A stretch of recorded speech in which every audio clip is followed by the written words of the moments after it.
You are down to the wire. You have your finalist candidates. There's 2 of them, and they are both perfect on paper.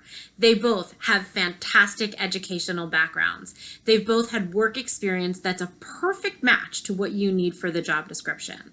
And they each have really interesting backgrounds and things that they've done and clubs and community service that they're a part of. And you can only pick one. How do you decide who to pick? The answer is you pick the person that you believe is the best match to your cultural values. How do you do that? Well, there's a couple ways to do it.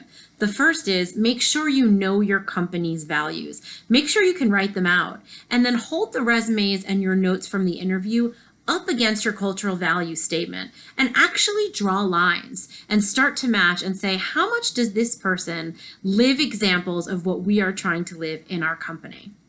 Another example, which is my personal favorite, is use behavioral interview questions.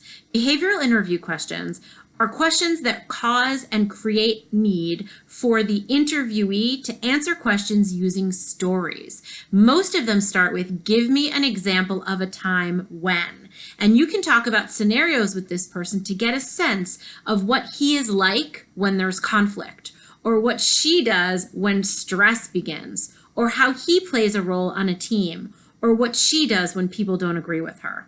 And start to put together questions that you think are good models of what happens most often in your work environment.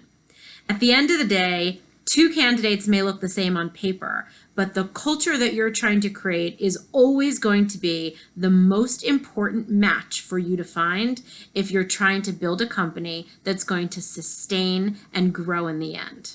If you have other comments about how to pick the best candidate, let's hear them. Share them below. I'd love to hear them. Thanks so much.